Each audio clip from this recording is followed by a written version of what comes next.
نحمده ونستعينه ونستغفره ونعوذ بالله من شرور أنفسنا ومن سيئات أعمالنا من يهده الله فلا مضل له ومن يضلله فلا هادي له وأشهد أن لا إله إلا الله وأشهد أن محمدا عبده ورسوله أما بعد فقد قال الله تعالى في القرآن الكريم يا أيها الذين آمنوا اتقوا الله حق تقاته ولا تموتن إلا وأنتم مسلمون فقال جل شأنه يا أيها الناس اتقوا ربكم الذي خلقكم من نفس واحدة وخلق منها زوجها وبث منهما رجالا كثيرا ونساء واتقوا الله الذي تساءلون به والأرحام إن الله كان عليكم رقيبا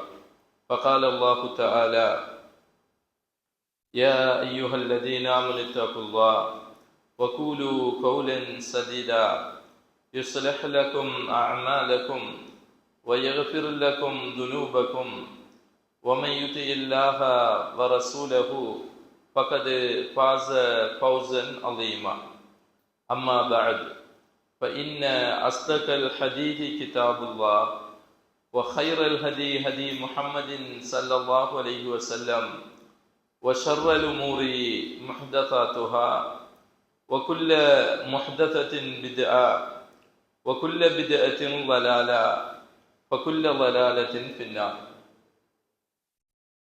சர்வ புகழும் புகழ்ச்சியும் எல்லாம் வல்ல அல்லாஹ் ஜல்ல சுப்ஹானஹு தஆலாவுக்கு உரித்தாகுக.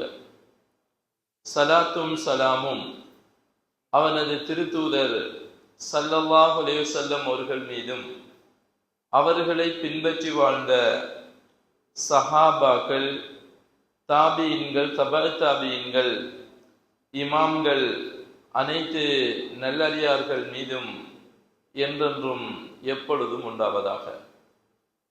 அன்புக்குரிய சகோதரர்களே, இன்றைய இந்த பயான் நிகழ்ச்சியிலே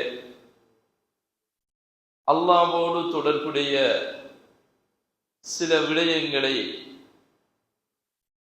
நான் உங்களுக்கு சுட்டிக்காட்டலாம் என்று நினைக்கிறேன். ஏனென்றால் இந்த உலகத்திலே ஒரு மூமின் ஆரம்பமாக அறிந்து கொள்ள வேண்டிய அடிப்படையான ஒரு அறிவுதான் இந்த உலகத்திலே எங்களை படைத்து பரிபாலித்து போஷித்து உணவளிக்கக்கூடிய ரப்புல் ஆலமீனை பற்றிய அறிவாக இருக்கிறது.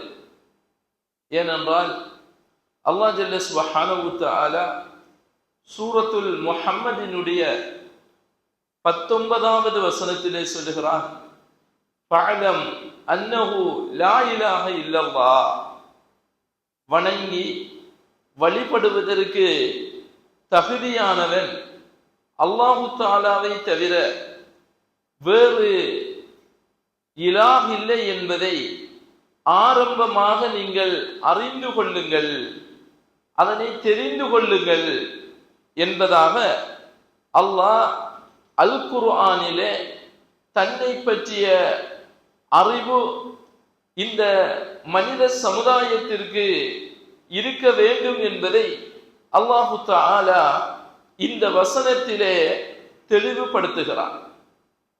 அல்லாஹ்வை அறிந்து கொள்வது என்றால் எப்படி நாம் அறிந்து கொள்ள வேண்டும் என்பதையும் அறிந்து கொள்ள வேண்டிய தேவைப்பாடு இருக்கிறது. ஏனென்றால் ரசூலுல்லாஹி ஸல்லல்லாஹு அலைஹி வஸல்லம் அவர்கள் சொல்லுகிறார்கள், ஷைத்தான் எங்களிடத்திலே வருவான், வந்து அவன் கேட்பான், எங்களிடத்திலே அந்த கேள்வியை உருவாக்குவான், வானத்தை படைத்தது யார், பூமியை படைத்தது யார் என்று. இப்படி நல்ல சிந்தனைகளை போன்று இந்த கேள்விகளை எங்களிலே உருவாக்கி கடைசியாக அந்த ஷைத்தான் எங்களிடத்திலே ஒரு கேள்வி எழுப்புவானாம், அல்லாஹு தஆலாவை படைத்தது யார் அப்படி என்று கேள்வி எழுப்புவான். இப்படி ஒரு நிலை வந்துவிட்டால் அஊது பில்லாஹி மினஷ் ஷைத்தானிர் ரஜீம் என்று சொல்லி நீங்கள் மீண்டு கொள்ளுங்கள் என்பதாக ரசூலுல்லாஹி ஸல்லல்லாஹு அலைஹி வஸல்லம் அவர்கள் வழிகாட்டி இருப்பதை நாங்கள் காணுகிறோம். அப்படி என்றால் அல்லாஹ்வை பற்றிய அறிவு என்பது அவனை ஆராய்ச்சி செய்யக்கூடிய அறிவு கிடையாது என்பதை இதிலிருந்து நாங்கள் புரிந்து கொள்ளலாம். அல்லாஹ்வை அறிந்து கொள்வதென்றால் எப்படி அறிந்து கொள்வது என்று நாம் பார்க்கக்கூடிய நேரத்திலே அல்லாஹ்வை அறிந்து கொள்வது என்பது மஅரிஃபத்துல்லாஹ், அல்லாஹ்வை அறிந்து கொள்வது பி அஸ்மாஇஹி வ சிஃபாத்திஹி. முதலாவது அல்லாஹ்வினுடைய அழகிய திருநாமங்களை கொண்டும் அவனுடைய பண்புகளை கொண்டும் நாம் அல்லாஹ்வை அறிந்து கொள்வது. அதே மாதிரி அல்லாஹ்வை அவனுடைய படைப்பினங்களை கொண்டும் நாம் அறிந்து கொள்ளலாம். அல்லாஹ்வினுடைய படைப்பினங்களை பார்த்து, அந்த படைப்பினங்களினுடைய அற்புதங்களை பார்த்து, அதிலே உள்ள அதிசயங்களை பார்த்து நாங்கள் அல்லாஹ்வை அறிந்து கொள்ளலாம். அதனால்தான் ஒரு அறிஞர் சொல்லுகிறார், ஃபீ குல்லி ஷைஇன், ஒவ்வொரு விடயத்திலும் அத்தாட்சி இருக்கிறது. அந்த அத்தாட்சி அல்லாஹு தஆலா ஒருவன் என்பதை எங்களுக்கு தெளிவுபடுத்தக்கூடியதாக ஒவ்வொரு அல்லாஹ்வினுடைய ஒவ்வொரு படைப்பினங்களும் இருக்கிறது என்று எடுத்து சொல்லுவதை நாங்கள் காணுகிறோம். அதன் அடிப்படையிலே படைப்பினங்களை வைத்தும் அல்லாஹ்வை அறிந்து கொள்ளலாம். அதனால்தான் அல்லாஹு தஆலா அல் குர்ஆனிய பல வசனங்களிலே எங்களை பார்த்து கேள்வி எழுப்புவான்.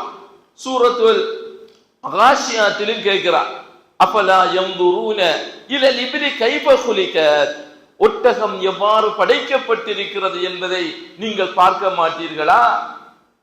பூமி எவ்வாறு விரிக்கப்பட்டிருக்கிறது என்பதை நீங்கள் பார்க்க மாட்டீர்களா? மலைகள் எப்படி நடப்பட்டிருக்கிறது என்பதை நீங்கள் பார்க்க மாட்டீர்களா? சிந்திக்க மாட்டீர்களா என்று அல்லாஹ் அல் குர்ஆனிலே இப்படி அல்லாஹ்வினுடைய படைப்பினங்களை நீங்கள் சிந்திக்க மாட்டீர்களா? அதனை பார்க்க மாட்டீர்களா? அப்படி என்று அல்லாஹ் தஆலா கேட்கிறான் என்றால் அதனூடாக, அந்த படைப்பினங்களின் ஊடாக நாங்கள் இந்த படைத்த ரப்புல் ஆலமீனை புரிந்து கொள்ளலாம். அதனூடாக அல்லாஹ்வினுடைய ஆற்றல்களை விளங்கிக் கொள்ளலாம். அதனூடாக எங்களினுடைய வாழ்க்கையிலே மாற்றங்களை ஏற்படுத்திக் கொள்ளலாம் என்பதற்காகத்தான் அல்லாஹு தஆலா அல் குர்ஆனிலே அவனுடைய படைப்பினங்களை நீங்கள் சிந்தியுங்கள் என்று அல்லாஹு தஆலா சொல்லி காட்டுகிறார். அதனூடாக நாம் அல்லாஹ்வினுடைய ஆற்றல்களை புரிந்து கொள்ளலாம். அல்லாஹு தஆலா சூரத்துல் முல்கிலேயும் அல்லாஹு தஆலா சொல்லி காட்டுகிறான், நீங்கள் அல்லாஹ்வினுடைய படைப்பாகிய வானத்தை மீட்டி மீட்டி திரும்ப திரும்ப பாருங்கள். வஹல் தரா மின் ஃபுதூர், ஏதாவது ஒரு வெடிப்பு இருக்குதா இந்த உலகத்தில? இந்த உலகத்தினுடைய மோடாக அல்லாஹு தஆலா வானத்தை ஆக்கி இருக்கிறான். வானத்தை ஆக்கிட்டு அல்லாஹ் எங்களை பார்த்து சொல்லுகிறான், எப்படி என்ன? திரும்ப திரும்ப பாருங்க, திரும்ப திரும்ப பார்த்து குறைபாடு இருக்கிறா, ஒரு சின்ன வெடிப்பு இருக்கிறா. இந்த உலகத்துல பாக்குற ஒரு இவ்வளவு பெரிய எக்ஸ்பர்ட்டான ஒரு இன்ஜினியரை வச்சு நாங்க ஒரு கட்டடத்தை வடிவமைத்தாலும் அதுல ஒரு சின்ன குறை வரும், ஒரு பிரச்சனை வரும், ஒரு வெடிப்பு வரும். இத உலகத்துல நாங்க காணலாம். ஆனா அல்லாஹ் தஆலா இந்த பெரிய வானத்தை படைச்சு, உலகத்துக்கே மோடாகிய வானத்தை படைச்சிட்டு கேட்கிறான், அதுல கொஞ்சம் ஒரு சின்ன வெடிப்பிரிக்கா, நீங்க திரும்ப திரும்ப பாருங்க. என் கல்பி இலைக்கல் பஸரு ஹாசியம் வஹுவ ஹஸீர், நீங்க அப்படி பார்த்தீங்கன்னா உங்களோட பார்வைகள் தான் இழிவடைந்ததாக உங்களை வந்து சேரும். அப்படி என்று அல்லாஹ் ஜல்ல சுப்ஹானஹு வ தஆலா சொல்லி காட்டுகிறார்.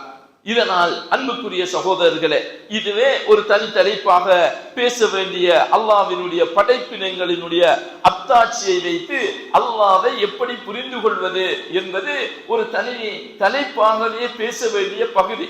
இதனை நான் உங்களுக்கு இந்த பகுதியோடு தொடர்புடையதாக இருப்பதனால் சுட்டி காட்டிவிட்டு செல்லுகிறேன். இது இதனை விளக்குவது என்னுடைய நோக்கம் கிடையாது. இதிலே அடுத்த ஒரு பகுதி இருக்கிறது. அல்லாஹு தஆலாவை நாங்கள் அவனுடைய அஸ்மா வ சிஃபாத்துகள் என்று சொல்லக்கூடிய அல்லாஹ்வினுடைய திருநாமங்கள் பண்புகளை வைத்து நாங்கள் அல்லாஹு தஆலாவை அறிந்து கொள்வது. இதனை பொறுத்தவரையிலே அல்லாஹ் ஜல்ல சுப்ஹானஹு வ தஆலாவுக்கு அஸ்மா வ சிஃபாத் என்று சொல்லக்கூடிய பண்புகள் இருப்பதை அல்லாஹ் அல் குர்ஆனிலே சொல்லுகிறான். வலில்லாஹில் அஸ்மாஉல் ஹுஸ்னா, அல்லாஹ்வுக்கு என்று அழகிய திருநாமங்கள் இருக்கிறது. ஃபதுஉ பிஹா, அதனை கொண்டு நீங்கள் அல்லாஹ்வை அழையுங்கள்.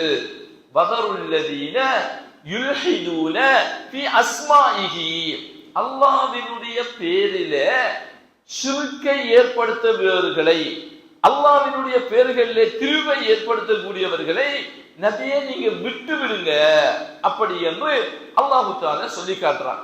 இப்ப அல்லாஹ்வினுடைய பேரிலே அவனுடைய அஸ்மா வ சிஃபாத்துக்கள எப்படி ஷிர்க் ஏற்படும், அதுல எப்படி ஷிர்க்கை நாங்க உருவாக்குவோம் என்பதை நாங்க புரிந்து கொள்ள வேண்டும்.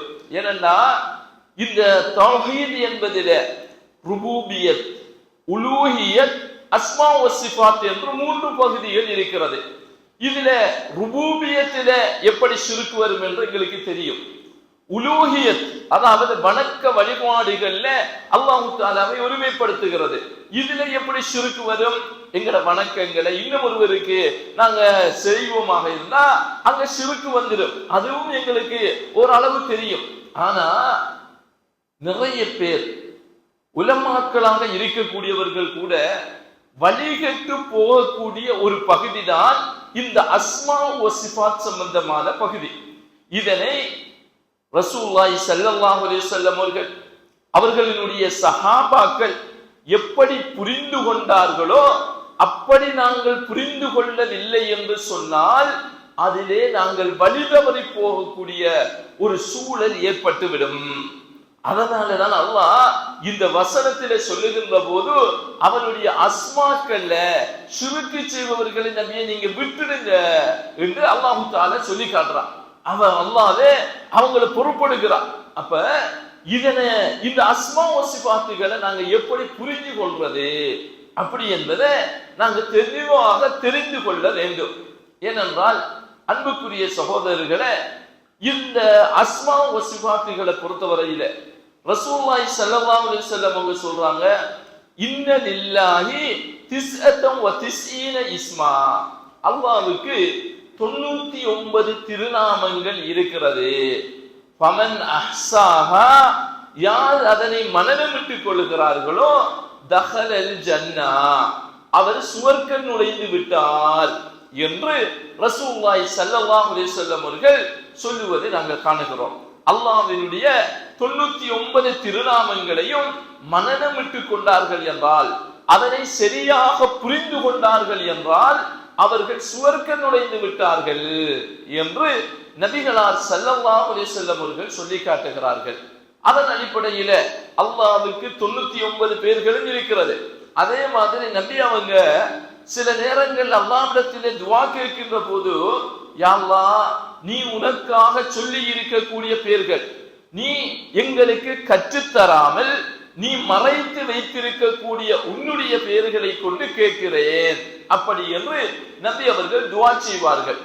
அப்படி என்றால் அல்லாஹ் தஆலா வெளிப்படுத்தாத சில அஸ்மாக்கள் கூட அல்லாஹ்வுக்கு இருக்கிறது என்பதை நபி அவர்கள் இதனூடாக சொல்லி காட்டுகிறார்கள். இப்படி அல்லாஹ்வுக்கு பல பெயர்கள் இருக்கிறது.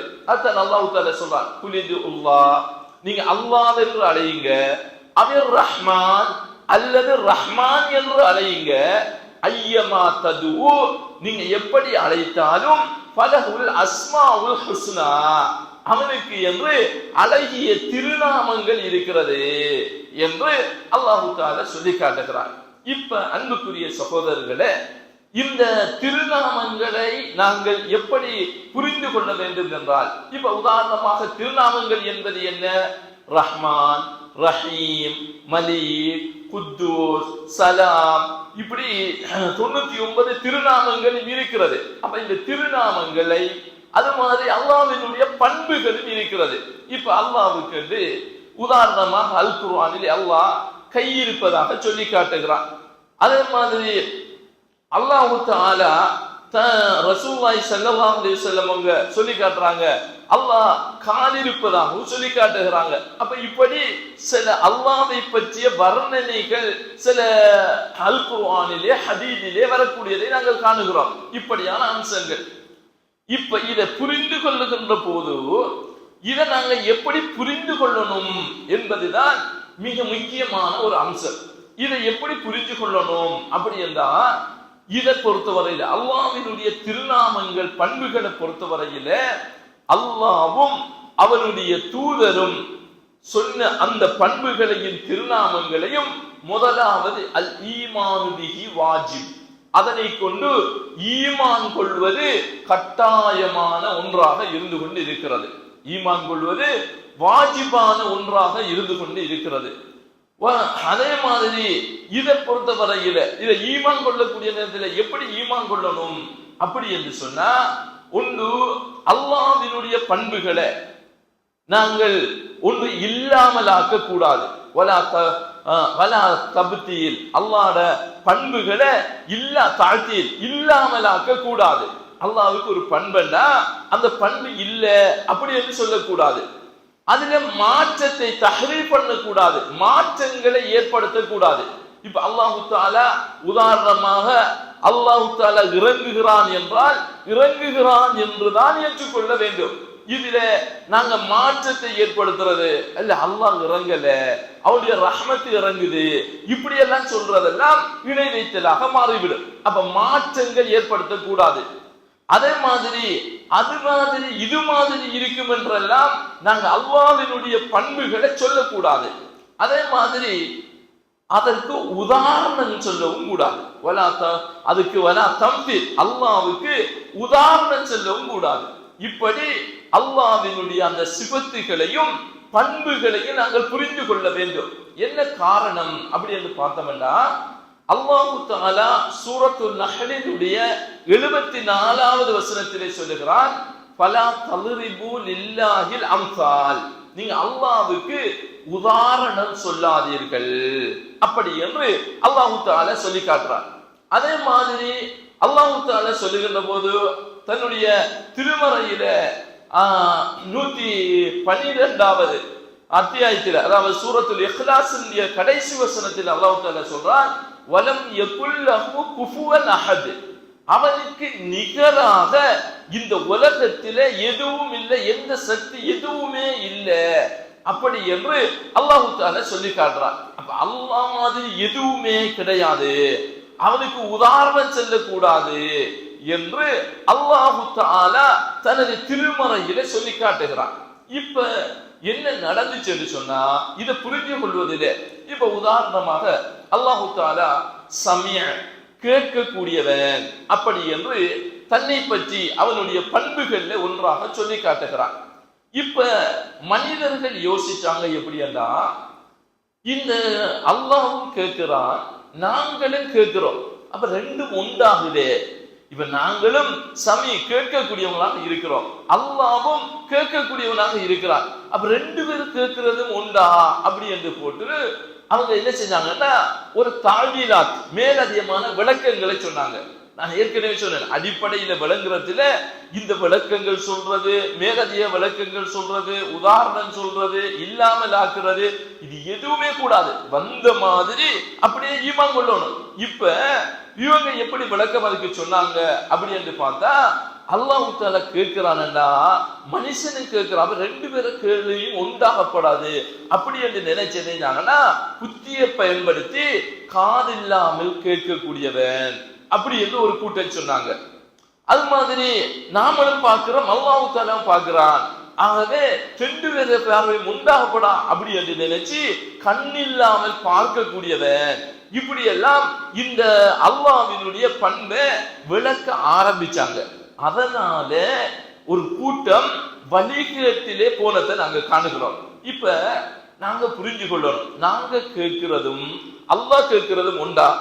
இப்ப நான் பேசுறேன், நீங்க எல்லாரும் கேட்டுக்கொண்டு இருக்கிறீங்க, இப்ப நீங்க எல்லாரும் பேசினா நான் அதை புரிஞ்சு கொள்வேனான்னு கேட்டா முடியாது. நான் பேசுறது எல்லாரும் அமைதியா இருந்து கேட்கறதுனால புரிஞ்சு கொள்ளலாம். நீங்க எல்லாரும் கேட்டா நான் புரிஞ்சு கொள்வேனா? இயலாது. ஆனா அல்லாஹ் தஆலா அப்படியா? நான் கேட்டாலும் அல்லாஹ் தஆலா நான் சத்தமிட்டாலும் கேட்பான், அழைத்தாலும் கேட்பான். நீங்க எல்லாருமாக ஒன்றா சேர்ந்து அழைத்தாலும் கேட்பான். இந்த உலகத்தில் உள்ள அனைத்து மக்களும் சேர்ந்து அல்லாஹ் தஆலாவை அழைத்தாலும் ஒவ்வொருவரையும் தனித்தனியாக வித்தியாசப்படுத்தி அல்லாஹ் தஆலா அறிந்து கொள்வான். இதுதான் அல்லாஹ்வினுடைய ஆற்றலாக இருந்து கொண்டிருக்கிறது. இன்னும் சொல்ல போனா இந்த உலகத்தில் உள்ள ஒவ்வொரு படைப்பினங்களும் ஒரு கருத்த மலையில போகக்கூடிய ஒரு கருமையான எறும்பை கூட அதனுடைய சத்தத்தை கூட அல்லாஹ் தஆலா அறிந்தவனாக இருக்கிறான். அப்படி என்று நாங்க நம்பணும். இதுதான் அல்லாஹ்வினுடைய அந்த கேட்டலினுடைய சத்தம். எங்களை பொறுத்தவரையில நாங்க 20 ஹெர்ட்ஸுக்கு குறைவானதை நாங்க கேட்க மாட்டோம். ஆனா அல்லாஹ் தஆலா என்ன செய்வான்னா அவன் கேள்விக்கு இந்த உலகத்தில எந்த நிர்ணயமும் கிடையாது. அல்லாஹ் இந்த உலகத்தில் உள்ள அனைத்து சப்தங்களையும் அனைத்தினுடைய ஓசைகளையும் அல்லாஹ் தஆலா கேட்கக்கூடியவனாக இருக்கிறான். அப்படி என்று நாங்க நம்புவதுதான் உண்மையான நம்பிக்கையாக இருந்து கொண்டு இருக்கிறது. அதே மாதிரி தான் இந்த உலகத்திலே உள்ள அனைத்தையும் அல்லாஹ் தஆலா பார்க்கக்கூடியவனாக இருக்கிறான். அப்படி என்பதை நாங்க நம்புவதுதான் அல்லாஹ்வினுடைய இந்த பண்பை நம்புவதாக இருக்கிறது. இதுல நாங்க கேள்வி எழுப்பினோம்னா அது எங்களை வழிகேட்டில கொண்டு போய் சேர்க்கும். அல்லாஹ் தஆலா இந்த உலகத்தில உள்ள அனைத்தையும் பார்க்கிறான். எந்த அளவுக்குன்னா ஒரு கடுமையான சில கடல்கள் இருக்கிறது. அந்த கடல்கள்ல கூட ஒளி கூட புக முடியாத அளவு இருளான கடல்கள் இருக்கிறது. அந்த கடலுக்குள்ள இருக்கக்கூடிய மீனினங்கள் ஜீவராசிகள் அனைத்தையும் கூட அல்லாஹ் தஆலா என்ன செய்கிறான்? பார்க்கக்கூடியவனாக இருக்கிறான். அப்ப லா யக்ஃபா அலைஹி ஷை, இந்த உலகத்தில ஒன்றுமே அவனை விட்டு மறைந்து விடாது. இதுதான் அல்லாஹ்வினுடைய அந்த பார்வையினுடைய ஆற்றல். நாங்க இந்த செவருக்கு அங்கால என்ன இருக்கிறது எங்களுக்கு தெரியா. ஆனா இந்த உலகத்தில அல்லாஹ் தஆலாவுக்கு தெரியாத எதுவுமே இருக்காது, அவனுக்கு அறியாத எதுவுமே இருக்காது. மா தஸ்குது மின் பரக்கத்தின், ஒரு மரத்தினுடைய இலை உதிர்வதாக இருந்தாலும் அது அல்லாஹ்வுக்கு தெரியாமல் உதிர்ந்து விடுவது கிடையாது. இந்த உலகத்தில எத்தனை லட்சம் மரங்கள் இருக்கிறது, ஒவ்வொரு மரத்திலையும் எத்தனாயிரம் இலைகள் இருக்கும். அந்த இலையில ஒன்று விழுறதாக இருந்தா கூட அது அல்லாஹ்வுக்கு தெரியாம விழாது. அப்படி என்பதை நாங்க ஏற்றுக்கொள்ளணும். இதுதான் இந்த அஸ்மா வ சிஃபாத் என்ற பகுதியை நாங்க நம்புவதனுடைய அடிப்படையாக இருக்கிறது.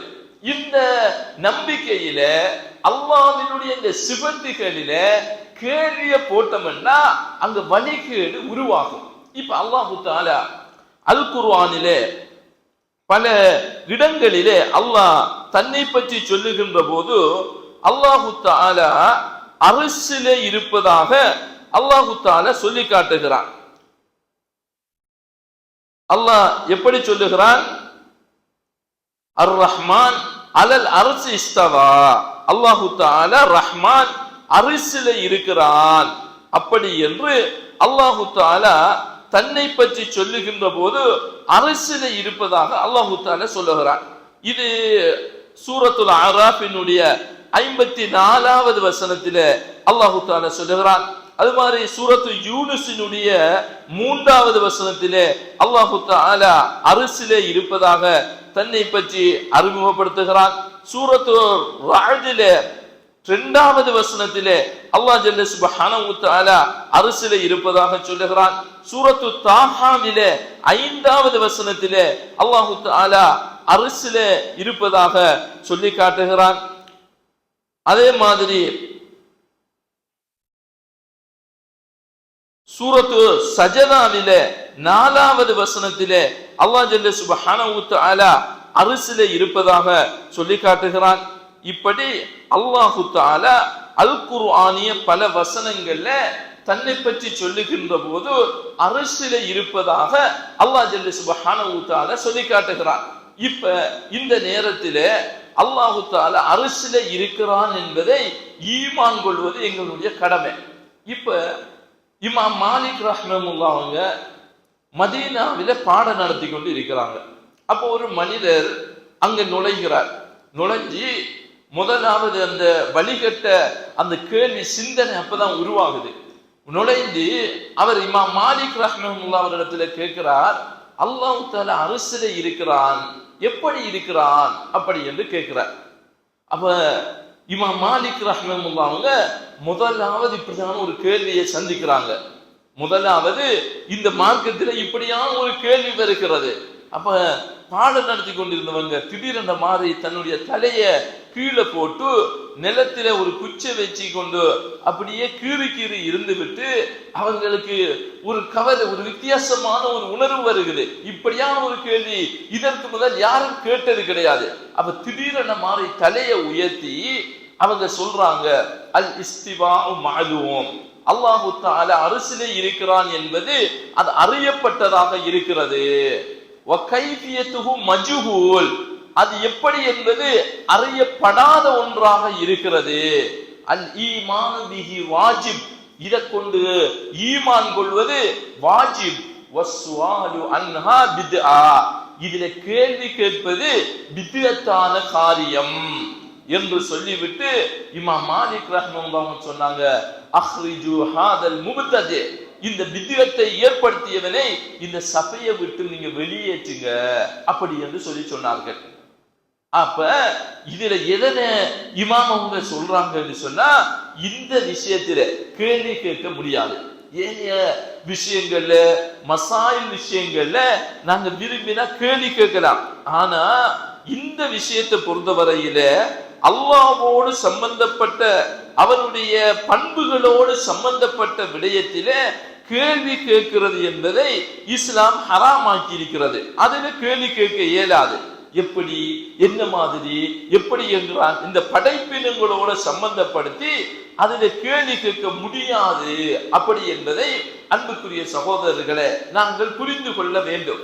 ஏனென்றால் இந்த விடயங்களின் ஊடாகத்தான், இந்த அஸ்மா வ சிஃபாத்துக்களை சரியாக புரிந்து கொள்ளாததன் ஊடாகத்தான் இந்த சமுதாயத்திலே வழிகட்ட பல சிந்தனைகள், பல தரிகாக்கள் கூட தோற்றம் பெற்றதை நாங்கள் காணுகிறோம். அல்லாஹ்வினுடைய இந்த பண்புகளை சரியாக புரிந்து கொள்ளாததனால், அதே நேரத்திலே நாங்க வாழக்கூடிய சமுதாயம், அதாவது ஏனைய மதத்தை சேர்ந்தவர்களும் சேர்ந்து நாங்க வாழ்வதனால் அவர்கள உள்ள பல சிந்தனை தாக்கங்கள் இந்த சமுதாயத்திலும் வந்தது. நிறைய விடயங்கள் வந்தது. இப்ப அவங்களிடத்தில் உள்ள ஒரு அடிப்படையான அம்சம் என்னன்னா, அவங்க யாரு தன்னை அறிந்து கொள்ளுகிறாரோ அவர் கடவுளை அறிந்து கொண்டார் அப்படி என்று சொல்லுவார்கள். இத என்ன செஞ்சாங்கன்னா, இஸ்லாமிய மதத்தில் உள்ளவங்க, அதுல உள்ள ஆலிம்சாக்கள் அத அரபுக்கு மாத்தினாங்க. மன் அரப நப்சஹு பக்கத்து அரப ரப்பஹு, யார் தன்னுடைய நப்சை அறிந்து கொண்டாரோ அவர் ரப்பை அறிந்து கொண்டார் அப்படி என்று இந்த அம்சத்தை, அதாவது அவர்களுடைய மதத்தில் உள்ள அம்சங்களை அதை இஸ்லாமியமயப்படுத்தினாங்க. அது மாதிரி இவங்களும் என்ன செஞ்சாங்கன்னா, கடவுள் என்பது எங்கிலும் இருக்கிறான், அல்லாஹ் என்பது எங்கிலும் இருக்கிறான், தூணிலும் இருக்கிறான், துரும்பிலும் இருக்கிறான், எல்லாவற்றிலும் இருக்கிறான் அப்படி என்றெல்லாம் நம்பினாங்க. அவங்க நம்புற மாதிரி இவங்களும் நம்பினாங்க. அது மாதிரி இப்ப அவங்கள மதத்தில் உள்ள சில விஷயங்கள், சரிகை, கிரிகை, யோகம், ஞானம் என்று சொல்லி அவங்க ஆன்மீகத்தை 4 வகையாக படித்தரங்களாக அவங்க வகுத்து நோக்கினாங்க.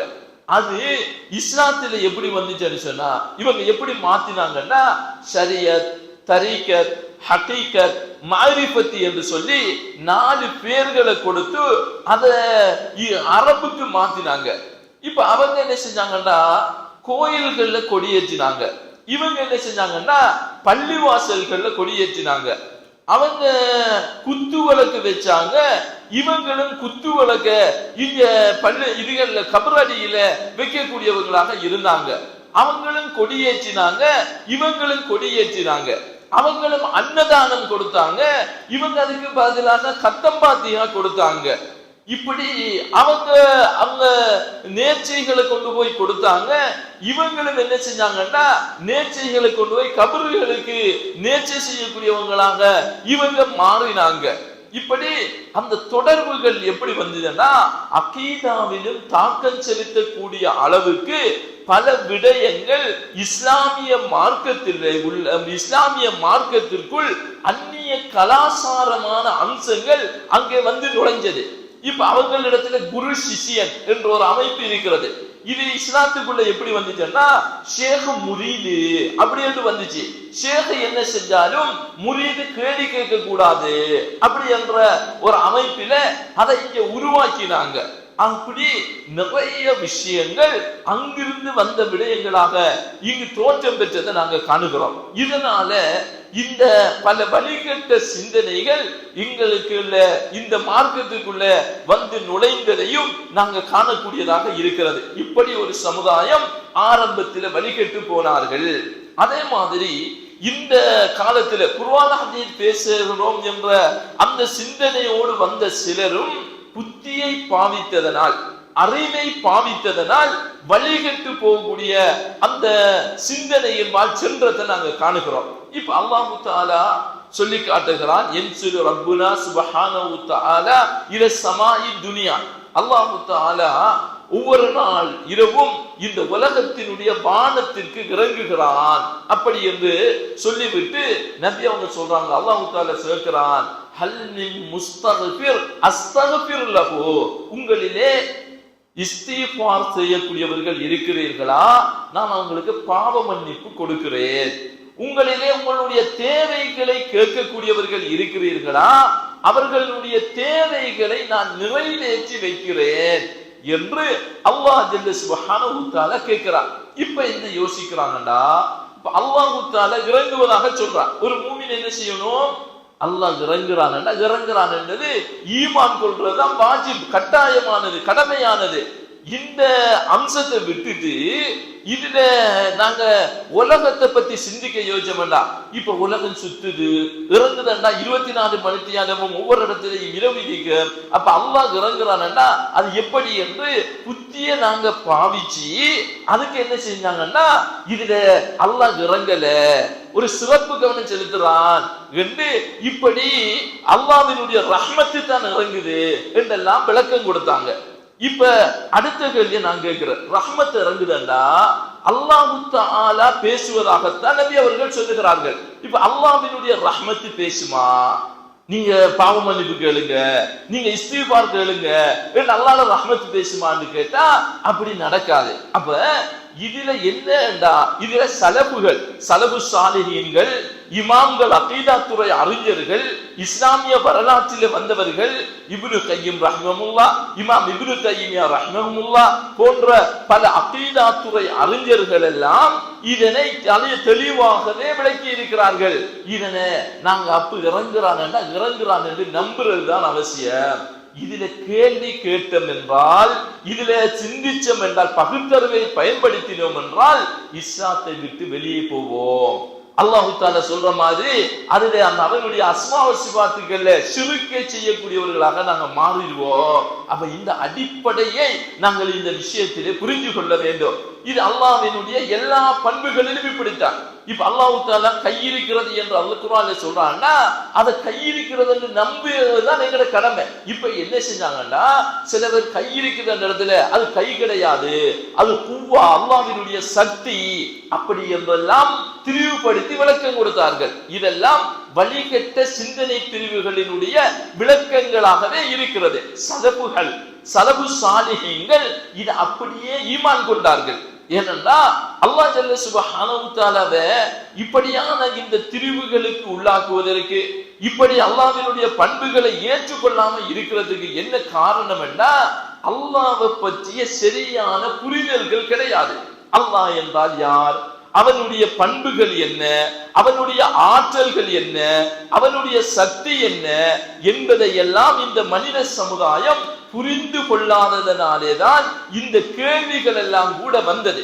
இப்ப அல்லாஹ் தஆலா தன்னை எங்கே இருப்பதாக சொல்றான்? அரசில இருப்பதாக சொல்றான். இப்ப அல்லாஹ்வினுடைய ஆற்றல்களை நாங்க விளங்கிக் கொள்ளணும்னா அரசண்டா என்ன, அல்லாஹ்வினுடைய குர்சி என்றா என்ன, அப்படி என்பதை நாங்கள் புரிந்து கொள்ள வேண்டும்.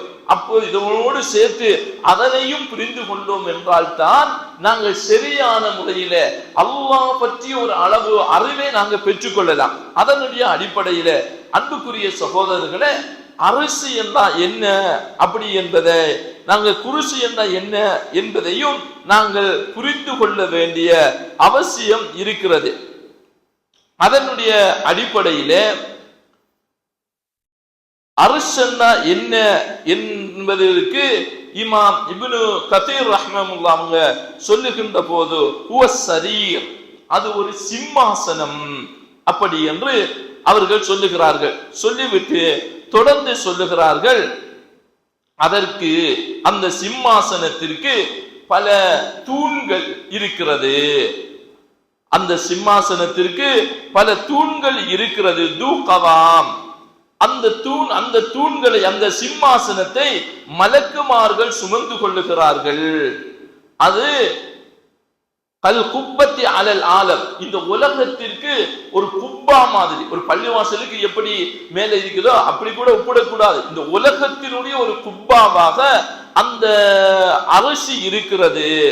அது இந்த உலகத்தினுடைய மேடாகவும், அதாவது அந்த கூரையாகவும் சக்ஃபாகவும் அது இருக்கிறது அப்படி என்று சொல்லிவிட்டு, அது மிக உயர்ந்த ஒரு படைப்பு, அந்த படைப்பு மிகவும் விசாலமான படைப்பு, மிக பெரிய படைப்பு அப்படி என்று இந்த அரசு சம்பந்தமாக சொல்றதை நாங்க காணுகிறோம்.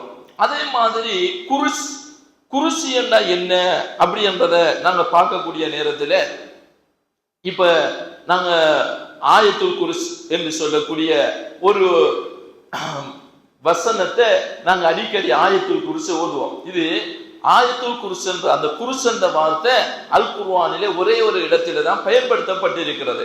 இந்த குர்ஸ் சம்பந்தமாக அல்லாஹ் அதில் என்ன சொல்லுகிறான் என்றா, அந்த ஆயத்துல் குர்ஸில வசிய குர்சியுஹு ஸமாவாத்து வல் அர்து, அது அந்த குர்சி எப்படி என்றா இந்த வானம் இந்த பூமியை விட விசாலமானது அப்படி என்று அல்லாஹ் தஆலா அந்த குர்ஸ் சம்பந்தமாக பேசுகின்ற போது அதனை இந்த வானம் பூமியை விட விசாலமானது அப்படி என்று அல்லாஹ் தஆலா பேசுகிறான்.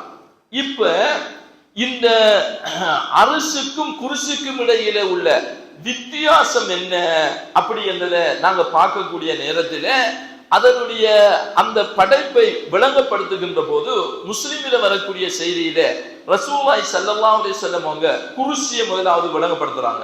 குர்ஸ் என்றா எப்படி அப்படின்றத விளங்கப்படுத்துகின்ற போது நபி அவங்க சொல்றாங்க, சஹாபாக்கள் இடத்துல இந்த பிரமாண்டமான பாலைவனம் இருக்கிறானே, இந்த பாலைவனத்தில சிறிய ஒரு வளையலை நாங்க போட்டோம்னா அந்த பெரிய பாலைவனத்துக்குள்ள ஒரு சிறிய வளையல் எப்படி இருக்குதோ அதுதான் இந்த உலகம்.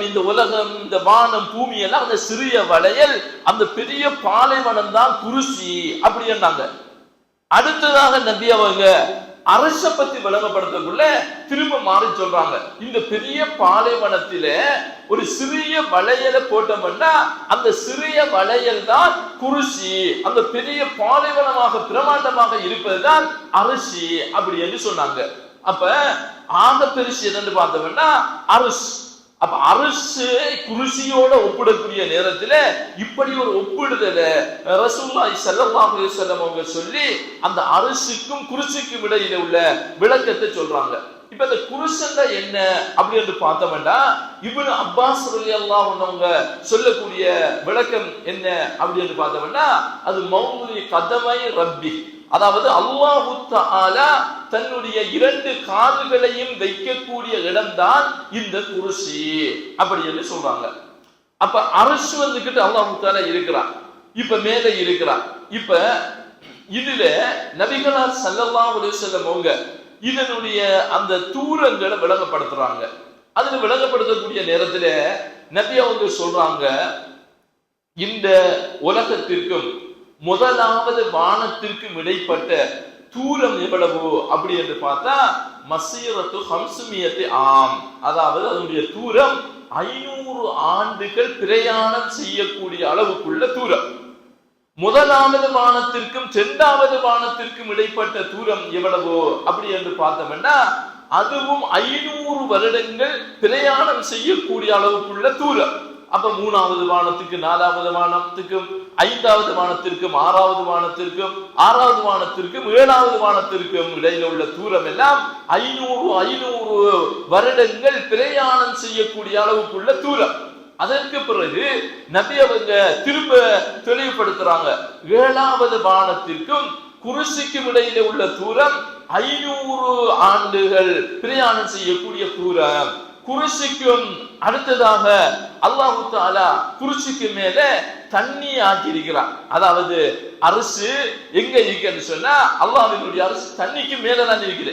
அப்ப அந்த குருசிக்கும் அரசுக்கும் இடையில் உள்ள தூரமும் 500 ஆண்டுகள் பிரயாணம் செய்யக்கூடிய அளவுக்குள்ள தூரம் என்பதாக ரசூலுல்லாஹி ஸல்லல்லாஹு அலைஹி வஸல்லம் அவங்க சொல்லி காட்டுறாங்க. அப்ப அதுக்கு மேலதான் ஆக ஒரு உயர்ந்த படைப்பு தான் அரசாக இருந்து கொண்டு இருக்கிறது. அரசுக்கு மேல எந்த படைப்பும் கிடையாது, அதுக்கு மேலதான் அல்லாஹு தஆலா இருக்கிறான். அல்லாஹு தஆலா அதைத்தான் சொல்றான், அர் ரஹ்மான் அலல் அர்ஷி இஸ்தவா, அரசுக்கு மேல அல்லாஹு தஆலா இருப்பதாக சொல்லி காட்டுறான். அப்ப நபி அவங்க இதை சொல்லி போட்டு சொல்றாங்க, லா யஃபா அலைஹி ஷைஉன், அல்லாஹ்வுக்கு எந்த ஒன்றும் இந்த உலகத்திலே மறைந்து விடுவது கிடையாது. அப்படி என்று அல்லாஹ்வினுடைய தூதர் ஸல்லல்லாஹு அலைஹி வஸல்லம் அவங்க இந்த அரசு சம்பந்தமாக சொல்லுவதை நாங்கள் காணுகிறோம். அப்ப இந்த உலகத்திலே மிக பிரமாண்டமான ஒரு படைப்புன்னா அது அரசு தான். இப்ப அல்லாஹ் தஆலா இந்த உலகத்தை எல்லாம் படைக்கிறதுக்கு முதல் படைச்ச ஒரு படைப்புன்னா அந்த அரசு தான். ஏன்னா ஆரம்பத்துல அல்லாஹ் தஆலா சொல்லுகின்ற போது அரசை பத்தி சொல்லுகின்ற போது அல்லாஹ் தஆலா சொல்லி காட்டுகிறான், சூரத்துல் மூமினுடைய 116வது வசனத்திலே, ஃபதஆலல்லாஹுல் மலிக்குல் ஹக், சத்தியமான உண்மையான மலிக்காகி அல்லாஹு தஆலா உயர்ந்து விட்டான். லா இலாஹ இல்லா ஹுவ, அவனை தவிர வேறு இரட்சகன் கிடையாது. ஹுவ ரப்புல் அர்ஷில் கரீம், அழகான அரசினுடைய சங்கை மிக்க அரசினுடைய ரப்பாக அல்லாஹ் ஜல்ல சுப்ஹானஹு தஆலா இருக்கிறான். அப்படி என்று அல்லாஹு தஆலா இந்த வசனத்திலே சொல்லி காட்டுறத நாங்க காணக்கூடியதாக இருக்கிறது. அது மாதிரி அல்லாஹு தஆலா இன்னும் ஒரு வசனத்தில சொல்லுகின்ற போது அல்லாஹ் என்ன சொல்றான்டா, இந்த அரிஷ் சம்பந்தமாக சொல்லுகின்ற போது, வகான அர்ஷுஹு அலல் மா, அல்லாஹ்வினுடைய அரிஷ் தண்ணிக்கு மேலே இருக்கிறது. அப்படி என்று அல்லாஹ் ஜல்ல சுப்ஹானஹு தஆலா அல்லாஹ்வினுடைய அரிஷ் தண்ணிக்கு மேலால் இருக்கிறது. அப்படி என்று அல்லாஹ் தஆலா சொல்றான். இந்த வசனத்திற்கு விளக்கம் சொல்லக்கூடிய அறிஞர்கள் பிறகு என்ன சொல்றாங்கன்னா, ஆரம்பத்தில் வானத்தை பூமியை படைக்கிறதுக்கு முதல் அரசு வந்துகிட்டு இந்த தண்ணிக்கு மேலதான் இருந்துச்சு. அதுக்கு பிறகு அல்லாஹ் தஆலா என்ன செஞ்சாங்கன்னா, இந்த அரிசை அதை விடவும் உயரமானதாக ஆக்கி, அந்த தண்ணீரில இருந்தும் உயரமானதாக ஆக்கி, இந்த உலகத்தினுடைய மோடாக அல்லாஹ்வினுடைய அரிசு தான் இருக்கிறது. இப்ப அல்லாஹ் இந்த உலகத்தில 4 விஷயங்களை தன்னுடைய கையினால படைச்சிருக்கிறான். இப்ப அல்லாஹு தஆலா 4 பொருட்களை கையினால படைச்சார். ஏன்னா அதனுடைய கண்ணியம், அதனுடைய சிறப்புக்காக அல்லாஹு தஆலா அதனை தன்னுடைய கையினால படைச்சதாக அல்லாஹு தஆலா சொல்லி காட்டுறான். அதுல அல்லாஹ்வினுடைய இந்த அரிஷ், இப்ப அல்லாஹ்வுக்கு எப்படி ஆற்றல் இருக்கிறது, இப்ப நீங்க ஆகுகன்னா ஆகிவிடும். அல்லாஹ் தஆலா படைக்க நாடினா அது ஆகுகன்னு சொன்னாலே ஆகிவிடும். ஆனாலும் அல்லாஹ் தஆலா 4 விஷயங்களை தன்னுடைய கையினால படைச்சிருக்கிறார். அதுல ஒன்று அல்லாஹ்வினுடைய அரிஷை தன்னுடைய கையினால அல்லாஹ் தஆலா படைச்சார். ஆதம் அலைஹிஸ்ஸலாம் அவர்களை அல்லாஹ் தஆலா கையினால அவருடைய கையினாலேயே படைச்சார். அதே மாதிரி பேனாவை அல்லாஹ் தஆலா தன்னுடைய கையினால படைச்சார்.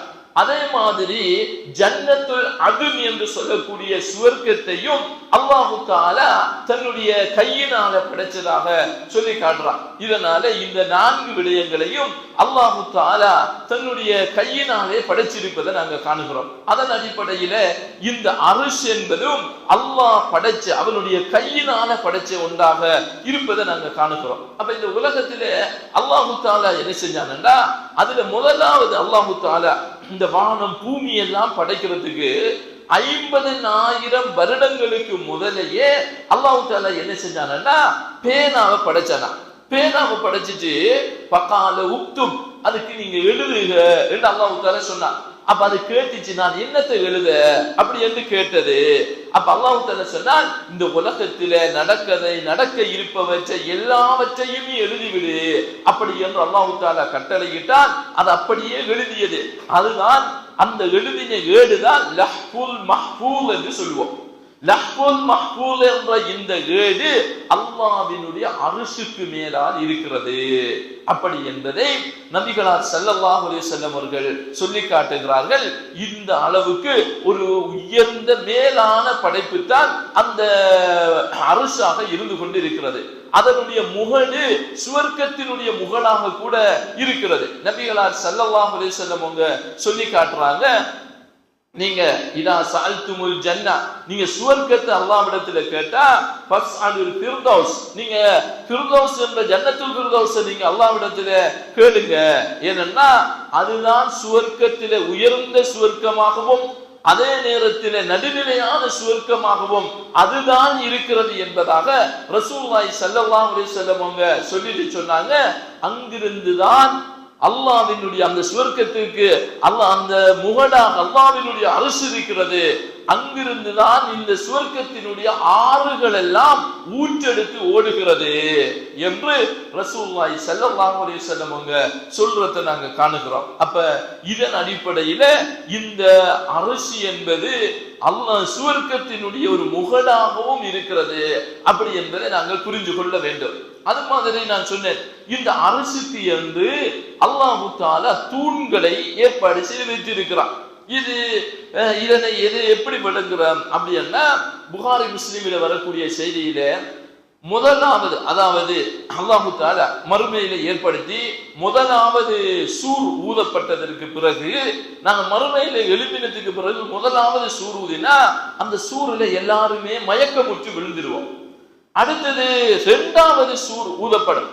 2வது சூர் ஊதப்பட்ட உடனே தான் அதுல மயக்கத்திலிருந்து நாங்க தெளித்து எழும்புவோம். இப்ப நபிகளார் ஸல்லல்லாஹு அலைஹி வஸல்லம் அவங்க சொல்றாங்க, இந்த 2வது சூர் ஊதப்பட்ட உடனே முதலாவது மயக்கத்திலிருந்து எழும்பக்கூடியவனாக நான் இருக்கிறேன் அப்படி என்று சொன்னாங்க.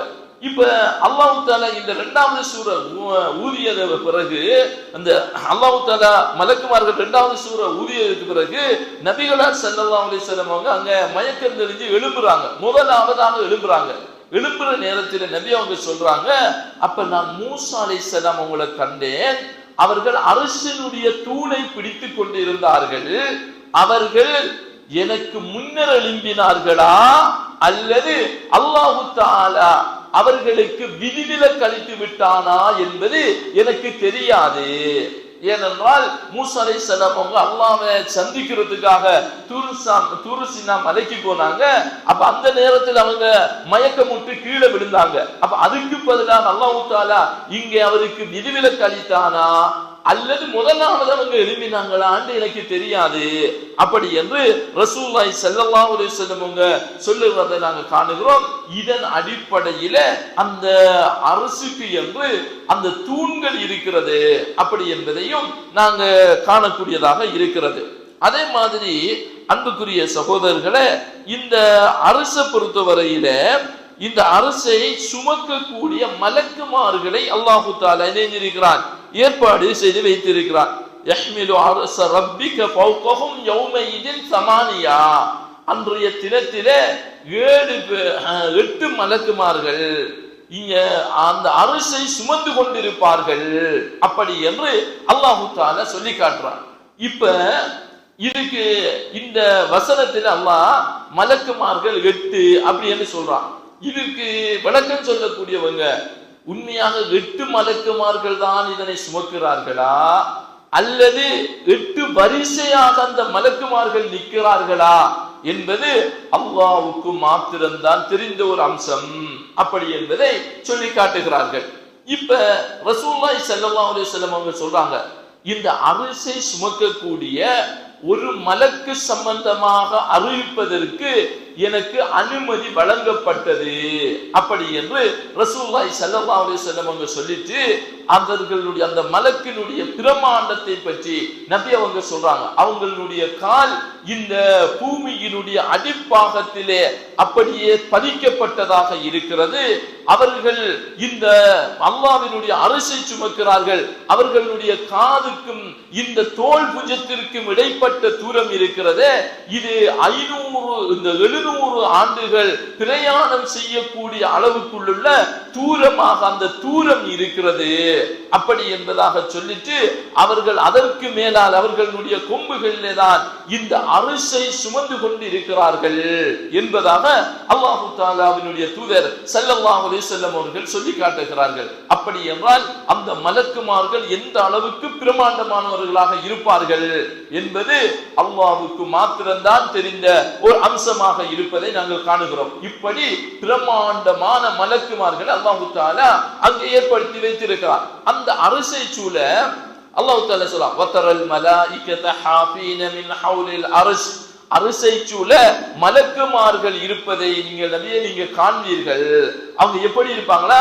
யுஸப்பிஹூன பிஹம்தி ரப்பிஹிம், அல்லாஹ்வினுடைய புகழை கொண்டு தஸ்பீஹ் செய்தவர்களாக அந்த அரிசை சூழ மலக்குமார்கள் இருப்பார்கள் என்று அல்லாஹ் ஜல்ல சுப்ஹானஹு வ தஆலா அந்த மலக்குமார்கள் சம்பந்தமாக அவர்கள் இஸ்திக்பார் செய்து கொண்டு இருக்கிறார்கள் என்று அல்லாஹ் அல் குர்ஆனிலே சொல்லுவதை நாங்கள் காணுகிறோம். என்று சொன்னால் அன்புக்குரிய சகோதரர்களே, அந்த அளவுக்கு அந்த மலக்குமார்கள் அங்கே இருப்பதை அல்லாஹு தஆலா சொல்லி காட்டுகிறான். மேலும் ஒரு வசனத்திலே அல்லாஹு தஆலா அந்த மலக்குமார்கள் என்ன செய்கிறார்கள் என்று சொன்னால், இந்த பூமியிலே உள்ள இந்த மனிதர்களுக்காக இஸ்திக்பார் செய்து கொண்டு அல்லாஹ்விடத்திலே பாவ மன்னிப்பு கேட்டுக்கொண்டு அந்த மலக்குமார்கள் இருக்கிறார்கள் என்பதையும் அல்லாஹு தஆலா அல் குர்ஆனிலே எடுத்து சொல்லுவதை நாங்கள் காணக்கூடியதாக இருக்கிறது.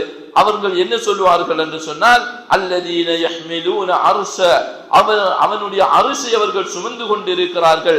வமன் ஹவுலஹு, அவர்களை சூழ உள்ளவர்கள் யுஸப்பிஹூன பிஹம்தி ரப்பிஹிம், அல்லாஹ்வினுடைய புகழை கொண்டு அவர்கள் தஸ்பீஹ் செய்கிறார்கள். வயுமினூன பிஹி, அவனை கொண்டே அவர்கள் விசுவாசிக்க கூடியவர்களாகவும் இருக்கிறார்கள். வயஸ்தக்ஃபிரூன லில்லதீன ஆமனு, ஈமான் கொண்டவர்களுக்காக அவர்கள் இஸ்திக்பார் செய்வார்கள். ரப்பனா, எங்களுடைய இரட்சகனே, வசியத் குல்ல ஷைஇன் ரஹ்மா, எல்லாவற்றையும் விட உன்னுடைய அருள் மிகவும், உன்னுடைய அறிவும் விசாலமானதாக இருக்கிறது. ஃபக்ஃபிர் லில்லதீன தாபு, உன்னிடத்திலே தௌபா செய்யக்கூடிய மக்களுக்கு நீ பாவ மன்னிப்பு கொடுப்பாயாக. வத்தபியு சபீலக, அவங்க உன்னுடைய பாதையை பின்பற்றக்கூடிய அந்த மக்கள், அப்படியான மக்களுக்கு நீ பாவ மன்னிப்பு கொடு. வகைஹிம் அதாபல் ஜஹீம், அவங்களை நரக நெருப்பிலிருந்து பாதுகாரு. அப்படி என்று இந்த அரிசை சூழ உள்ள மக்கள் கேட்கிறார்கள் என்று சூரத்துல் காஃபிரினுடைய 7வது வசனத்திலே அல்லாஹு தஆலா இதனை சொல்லுவதை நாங்கள் காணுகிறோம். அதே மாதிரி சூரத்துல் ஹாக்காவினுடைய 17வது வசனத்திலே அல்லாஹு தஆலா சொல்றான், வல் மலக்கு அலா அர்ஜாயிஹா, அதனுடைய ஓரங்களில் எல்லாம் மலக்குமார்கள் இருக்கிறார்கள். வயஹ்மிலு அர்ஷ ரப்பிக ஃபௌகஹும் யௌமைதின் தமானியா, அன்றைய நாள்ல அல்லாஹ்வினுடைய அரிசை 8 மலக்குமார்கள் சுமக்கிறார்கள். அப்படி என்று அல்லாஹ் ஜல்ல சுப்ஹானஹு வ தஆலா இந்த வசனத்திலும் எடுத்து கூறுவதை நாங்கள் காணுகிறோம். இப்படி இந்த அரிசி என்பது மிகவும், அந்த அரிசை சுமக்கக்கூடிய மலக்குமார்கள் இருக்கிறார்கள். அதிலே சூழ உள்ளவர்கள் இந்த மூமின்களுக்காக, உண்மையான விசுவாசிகளுக்காக, தௌபா செய்யக்கூடிய மக்களுக்காக இஸ்திக்பார் செய்யக்கூடியவர்களாகவும் இருக்கிறார்கள். அப்படி என்பதை நாங்கள் புரிந்து கொள்ள வேண்டும். அதே மாதிரி அல்லாஹு தஆலா தன்னை அறிமுகப்படுத்துகின்ற போது அல்லாஹ் என்ன சொல்கிறான்? துல் அர்சில் மஜீத், புகழுக்குரிய அரிசினுடைய ரப்பாக அல்லாஹு தஆலா இருக்கிறான், அரிசியுடையவனாக இருக்கிறான். ரப்புல் அரிசில் கரீம், சங்கையான அழகான அந்த அரிசினுடைய, அந்த அரிசி பற்றி சொல்லுகின்ற போது அது அதனுடைய அழகு, அது மிகவும் அழகானது அப்படி என்று சொல்லி காட்டுறாங்க. அந்த கரீம் என்ற வார்த்தை அழகான அது அரிசாக அது இருக்கிறது அப்படி என்று சொல்றாங்க. இந்த கரீம் என்ற வார்த்தை அழகுக்கு பயன்படுத்தப்படும். எப்படி என்றால் யூசுப் அலைஹிஸ்ஸலாம் அவங்களுடைய அழகை பத்தி சொல்லக்கூடிய நேரத்தில் அவங்கள அசீஸினுடைய மனைவி அவங்கள பிழையாக அழைத்தாங்க அப்படி என்று மக்கள் மத்தியில பேசப்பட்ட போது அந்த ஊரில் உள்ள பொம்பளைகளை எல்லாம் ஒரு இடத்துக்கு எடுத்து யூசுப் நபி அப்படியே போக சொன்னாங்க. அப்ப அந்த போனத்தை பார்த்து அந்த பொம்பளைகள் எல்லாம் சொன்னாங்க, மா ஹாதா பஷர், இவர் ஒரு மனுஷன் கிடையாது, என்னது மலக்குன் கரீம், ஒரு அழகான மலக்கு. அங்கேயும் கரீம் என்ற வார்த்தையை பயன்படுத்துவார், ஒரு அழகான மலக்கு அப்படி என்று யூசுப் நபியை பற்றி அவங்க பேசுறதை சொல்லி காட்டுறாங்க. அப்ப அது மாதிரி அந்த வார்த்தையை தான் அல்லாஹு தஆலா அந்த அழகான அழகு என்ற அந்த வார்த்தையை இங்கே அவனுடைய ரப்புல் அரசு கரீம், அவனுடைய அல்லாஹ்வினுடைய அரசு மிகவும் அழகானது என்று சொல்லுகிறான். ரப்புல் அரசு அலீம், அது மிகவும் பிரம்மாண்டமான ஒரு படைப்பு, அதனுடைய இரட்சகனாக அல்லாஹு தஆலா இருக்கிறான் என்பதாக அல்லாஹ் தஆலா அந்த அரிசி சம்பந்தமாக சொல்லுகின்ற போது அல் குர்ஆனிலே சொல்லுகிறார். இப்படி அந்த அல்லாஹ்வினுடைய அரிசி என்பது மிகவும் பிரமாண்டமான ஒரு படைப்பு அப்படி என்பதை நாங்கள் புரிந்து கொள்ள வேண்டும். அதே மாதிரி இந்த அரிசி சில வேளைகள்ல அதுக்கு நடுங்குது அப்படி என்பதையும் ரசூலுல்லாஹி ஸல்லல்லாஹு அலைஹி வஸல்லம் அவங்க புகாரியில வரக்கூடிய செய்தியில சொல்றாங்க, இஹ்தஸ்ஸல் அர்ஸ், அரசு நடுங்கியது. எப்ப தெரியுமா? பிமௌத்தி சஅத் இப்னு முஆத், சஅத் இப்னு முஆத் என்று சொல்லக்கூடிய நபித்தோழருடைய மௌத்தினுடைய செய்தியை கேட்டு அப்படி அரசே நடுங்கி போனது அப்படி என்று ரசூலுல்லாஹி ஸல்லல்லாஹு அலைஹி வஸல்லம் அவங்க சொல்றாங்க. அப்ப இப்படியான நல்ல மனிதர்கள் அந்த மௌத்தில அது நடுங்குது. இப்ப சஅத் இப்னு முஆத் என்றது மிகவும் ஒரு சிறந்த ஒரு உன்னதமான ஒரு சஹாபி. எந்த அளவுக்கு என்று சொன்னா, வேறொரு செய்தியில அறிவிப்பில சைஹான ஒரு செய்தியில நபி அவங்க சொல்றாங்க, இந்த உலகத்துக்கே வந்திராத 70,000 மலக்குமார்கள் சஅத் இப்னு முஆத் ரலியல்லாஹு அன்ஹு அவர்களுடைய மரணத்திற்கு சமூகம் அளித்தார்கள் அப்படி என்பதை நாங்கள் காணுகிறோம். இதனாலதான் நபி அவங்க என்ன செஞ்சாங்கன்னா, இந்த மௌத்து சஅத் இப்னு முஆத் ரலியல்லாஹு அன்ஹு அவர்களுடைய ஜனாசாவை அடக்கல் செய்யறதிலெல்லாம் மிகவும் விரைவாக ஈடுபட்டார்கள். ஏனென்றால் மலக்குமார்கள் குளிப்பாற்றுவாங்க, தூக்கிட்டு போய்த்துருவாங்க அப்படி என்ற ஒரு காரணத்தினால இவங்க விரைவாக அந்த நடவடிக்கையில ஈடுபட்டாங்க அப்படி என்றதையெல்லாம் நாங்க காணுகிறோம். அப்ப இதுல என்ன வருகிறதுன்னா, இந்த அரசு இப்படி ஒரு ஆட்டம் கொடுத்துச்சு அப்படி என்றதை நாங்க காணக்கூடியதாக இருக்கிறது. அதே மாதிரி இந்த அரசு பொறுத்தவரையில இந்த அரசுக்குரிய சில பொக்கிஷங்களையும் ரசூலுல்லாஹி ஸல்லல்லாஹு அலைஹி வஸல்லம் அவங்க சொல்லி காட்டுறாங்க, அரசினுடைய பொக்கிஷங்களாக சொல்றாங்க. அதுல ஒன்று நபி அவங்க சொல்றாங்க, முந்தி உள்ள எந்த நபிமாருக்கும் கொடுக்கப்படாத ஒன்று எனக்கு கொடுக்கப்பட்டிருக்கிறது. அது என்னன்னு சொன்னா, சூரத்துல் பக்ராவினுடைய 2 வசனங்கள் இருக்கிறது. ஆமன ரசூலு பிமா உன்ஸில இலைஹி மிர் ரப்பிஹி வல் முஃமினூன என்று வரக்கூடிய அந்த வசனம், அந்த 2 வசனமும் இது ஏனைய நபிமார்களுக்கு கொடுக்கப்படல, அது எனக்கு கொடுக்கப்பட்டிருக்கிறது. யார் இதனை ஓதுகிறாரோ அன்றைய தினம் அவருக்கு அது பாதுகாப்பாக போதுமானதாக இருக்கும், பாதுகாப்பாக அமைந்துவிடும் என்று நபி அவங்க சொல்லிட்டு சொல்றாங்க.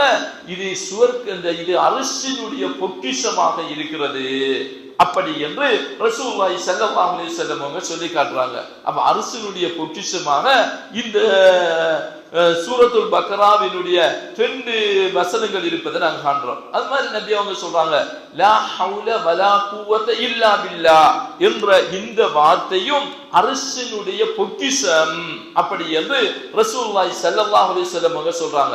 அது மாதிரி தஸ்பீஹ், சுப்ஹானல்லாஹ், அல்ஹம்துலில்லாஹ், அல்லாஹு அக்பர், லா இலாஹ இல்லல்லாஹ் இவைகளும் இந்த அரசினுடைய பொக்கிஷங்கள் அப்படி என்று ரசூலுல்லாஹி ஸல்லல்லாஹு அலைஹி வஸல்லம் அவங்க எடுத்து கூறுறதை நாங்க காணுகிறோம். அதே மாதிரி அன்புக்குரிய சகோதரர்களே, இந்த அரசுல நோக்கி இப்ப இந்த சூரியன் கூட நபிகள் அபூதர் ரலியல்லாஹு அன்ஹு அவர்களிடத்துல ரசூலுல்லாஹி ஸல்லல்லாஹு அலைஹி வஸல்லம் அவங்க கேக்குறாங்க, இந்த சூரியன் எங்க போகுது அப்படி என்று தெரியுமா அப்படி என்று கேட்டுட்டு, இந்த சூரியன் அல்லாஹ்வினுடைய அரிசிடத்திலே போகுது, போய் அல்லாஹ்வுக்காக சிரம்பணிகிறது, சுஜூது செய்கிறது, செஞ்சிட்டு அல்லாஹ்விடத்திலே நான் மீண்டும் உதிக்கவாண்டு அனுமதி கேட்டுட்டு அல்லாஹ் அனுமதி கொடுத்தா தான் வந்து உதிக்குது அப்படி என்று ரசூலுல்லாஹி ஸல்லல்லாஹு அலைஹி வஸல்லம் அவங்க சொல்றதை நாங்க காணுகிறோம். அப்ப இதெல்லாம் அரசிக்கிட்டு அல்லாஹ்விடத்திலே போகுது அப்படி என்றதை நாங்க காணுகிறோம். அது மாதிரி இந்த ஜன்னத்திலே சுவர்க்கத்திலே அதுவிலே இருக்கக்கூடியவங்க இவங்க என்ன செய்வாங்களா, இந்த அரசு சுஜூது செய்யக்கூடிய அதனுடைய சத்தங்களை கேட்பார்கள். இந்த அரசு கூட என்ன செய்யுமா, அல்லாஹ்வை தஸ்பீஹ் செய்யக்கூடியதாக இருக்கிறது அப்படி என்று ரசூலுல்லாஹி ஸல்லல்லாஹு அலைஹி வஸல்லம் அவங்க சொல்லி காட்டுறதை நாங்க காணுகிறோம். அப்ப இப்படி பிரமாண்டமான ஒரு படைப்பு தான் அல்லாஹ்வினுடைய அர்ஷாக இருக்கிறது அப்படி என்பதை அன்புக்குரிய சகோதரர்களை நாங்க புரிஞ்சு கொள்ளணும். இப்ப நாங்க என்னண்டா ரப்புல் ஆலமீனை பற்றி நாங்க அல்லாஹ் தனக்கு உருவம் இருக்குது அப்படி என்று சொன்னா நாங்க என்னன்னா ஒரு கற்பனையில கொண்டு வந்துருவோம், மனுஷன் மாதிரி எங்கள் மாதிரி இப்படியான ஒரு கற்பனையில நாங்க வடிவமைச்சிருவோம். அல்லாஹ் என்ன சொல்றான், நீங்கள் கற்பனைகள் செய்வதை எல்லாம் விட்டும் அல்லாஹு தஆலா தூய்மையானவனாக இருக்கிறான் அப்படி என்று அல்லாஹு தஆலா சொல்றான். இப்ப அல்லாஹ் கால வைக்கக்கூடிய அந்த குர்சியே இந்த உலகம், இந்த உலகத்தில் உள்ள அனைத்தை விட விசாலமான இடம் என்ன, அந்த அரசினுடைய விசாலங்கள் மகத்துவங்கள் எப்படி இருக்கு அப்படின்றத நாங்க புரிஞ்சு கொள்ளணும். அப்ப அதுக்கு மேலதான் ரப்புல் ஆலமீன் இருக்கிறான். இப்ப நபி அவங்க சொல்றாங்களே, அல்லாஹ் தஆலா மறுமை நாளில வானத்தை ஒரு கையிலும் பூமியை ஒரு கையிலும் அப்படியே சுருட்டி எடுத்து கேட்பானாம், இன்றைய தினம் ஐதல் ஜப்பாரூன் அடக்கி ஆளக்கூடிய ஆட்சியாளர்கள் எங்கே அப்படி என்று அல்லாஹ் தஆலா கேட்பான். ஹஸரத்தில் அஸ்வாத்து லிர்ரஹ்மான், அனைத்து சத்தங்களும் அல்லாஹ்வுக்காக அடங்கிவிடும் என்பதாக ரசூலுல்லாஹி ஸல்லல்லாஹு அலைஹி வஸல்லம் அவங்க சொல்லி காட்டுறாங்க. ஐனல் முத்தகப்பிரூன், பெருமை அளித்தவர்களே எங்கே என்று அல்லாஹ் கேட்பான், அடக்கி ஆண்டவர்களே எங்கே என்று அல்லாஹ் தஆலா கேட்பான். அல்லாஹ் அவனோட கையினால் அப்படி சுருட்டி எடுப்பான் அப்படி என்று ரசூலுல்லாஹி ஸல்லல்லாஹு அலைஹி வஸல்லம் அவங்க சொல்றாங்க. அப்ப இதையெல்லாம் நாங்க என்ன செய்யணும்னா அப்படியே ஈமான் கொள்ளணும், நம்பணும். அந்த அளவுக்கு அல்லாஹ் தஆலா பிரமாண்டமானவர். அல்லாஹு அக்பர் என்று சொல்றோமே, இந்த உலகத்திலே அல்லாஹ்வை பெருசு கொண்டிருக்கிறார். இப்ப நாம இதெல்லாம் பார்த்தோம், வானம் பூமி இந்த அரசு குருசி இதெல்லாம் எந்த அளவுக்கு விசாலமானது என்று பார்த்தோம். இது எல்லாத்தையும் விட பெரியவன் தான் அல்லாஹு தஆலா. அல்லாஹு அக்பர் அப்படி என்றதை நாங்க ஏற்றுக்கொள்ள வேண்டும். இதுதான் அல்லாஹ்வை பற்றிய நாங்க ஈமான் கொள்ள வேண்டிய அம்சம். இப்படி எங்களுக்கு அல்லாஹ்வை பற்றி அந்த ஈமான் வருமாக இருந்தா, வைதா துக்கிரல்லாஹ், அவங்களுக்கு அல்லாஹ் என்று சொல்லப்பட்டால் வஜிலத்து குலூபுகும், உள்ளங்கள் நடுங்கும் என்று சொல்லி அல்லாஹ் தஆலா சொல்றானே, அந்த சஹாபாக்களுக்கு நடுங்கிச்சே. இப்படி அல்லாஹ் என்று சொல்லப்பட்டால், அல்லாஹ்வினுடைய பெயர் சொல்லப்பட்டால், அல்லாஹ்வை பற்றி ஞாபகப்படுத்தப்பட்டால் அவங்களுக்கு ஒரு நடுக்கம் வந்துச்சு. எதனால என்ன, அவங்க இப்படி அல்லாஹ்வை புரிஞ்சு கொண்டாங்க. ரசூலுல்லாஹ் அவங்களுக்கு இப்படி அல்லாஹ்வை அறிமுகப்படுத்தினாங்க. அப்ப இந்த உலகத்தினுடைய ஆட்சியாளர் அவன் மலிக். அல்லாஹ் தஆலா தன்னை பற்றி சொல்லுகின்ற போது என்ன சொல்றான், மலிக், அவன் ஆட்சியாளர், அரசன், குத்தூஸ், பரிசுத்தமான அரசன் என்பதாக அல்லாஹ் தஆலா சொல்றான். அவன் தஆலா அலி, மிக உயர்ந்தவனாக இருக்கிறான் என்று சொல்லுகிறான். கபீர், மிகவும் பெரியவனாக இருக்கிறான் என்பதாக அல்லாஹ் தஆலா சொல்லி காட்டுறான். இந்த உலகத்திலே எதுவுமே அவனுக்கு மறையாம அனைத்தையும் பார்த்து கொண்டு திட்டமிட்டு ஆட்சி செய்யக்கூடிய ஆட்சியாளன் தான் அல்லாஹ் தஆலா ரப்புல் ஆலமீன். அப்ப இதை நாங்க இப்படி அல்லாஹ்வை புரிஞ்சு கொண்டோம் என்று சொன்னால்தான் அன்புக்குரிய சகோதரர்களே எங்களுடைய ஈமான் பூர்த்தியாகும் என்பதை நாங்க புரிஞ்சு கொள்ள வேண்டும். இந்த உலகத்தில் உள்ள ஒரு சிறிய குறிப்பிட்ட அறிவை வைத்து நாங்க அல்லாஹ்வை புரிஞ்சு கொள்ள முற்பட்டோம் என்றால் அங்கே வலிக வரப்போ வேண்டிய ஒரு சூழல் ஏற்படும். அல்லாஹ் தஆலா எங்களுக்கு தந்திருக்கக்கூடிய அறிவு என்பது அது ஒரு மிகவும் வமா ஊதீது மின் இல்மின் இல்லா கலீல், கொஞ்சம் தான் உங்களுக்கு நான் அறிவு தந்திருக்கிறேன் என்று அல்லாஹ் தஆலா சொல்றான். நிரப்பமான அறிவுடையவனாக இந்த உலகத்தில் உள்ள அனைத்தையும் அறிந்தவனாக அல்லாஹ் தஆலா தான் இருக்கிறான் அப்படி என்பதை நாங்கள் ஏற்றுக்கொண்டு இந்த உலகத்திலே வாழக்கூடிய நேரத்தில் அல்லாஹ்வுடைய அச்சத்தோடு வாழக்கூடியவர்களாக நாங்கள் எங்களை மாற்றிக்கொள்ள வேண்டும். அல்லாஹ் தஆலா இப்படி பிரமாண்டமானவன், நாங்கள் கற்பனை பண்ண முடியாது. எங்களுடைய கற்பனைக்குள் அந்த ரப்புல் ஆலமீனை நிச்சயமாக இந்த உலகத்திலே நாங்கள் கொண்டு வர முடியாது.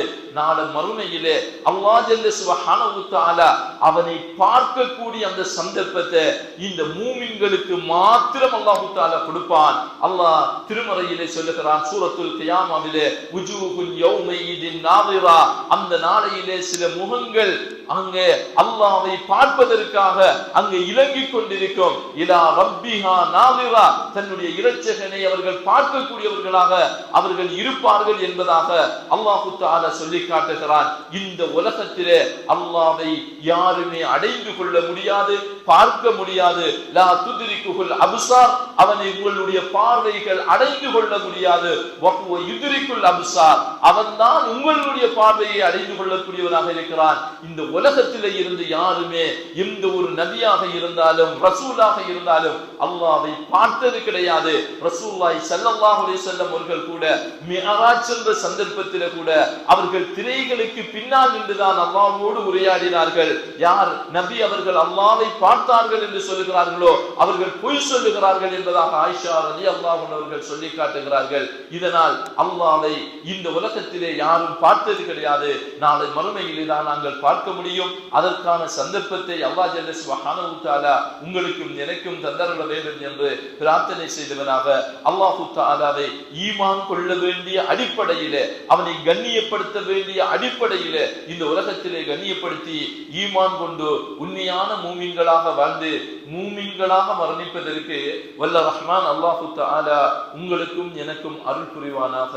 அஸ்தக்ஃபிரு வலக்கும் வல் ஜமீஇல் முஸ்லிமீன் ஃபஸ்தக்ஃபிரு இன்னஹு வல் கஃபூருர் ரஹீம்.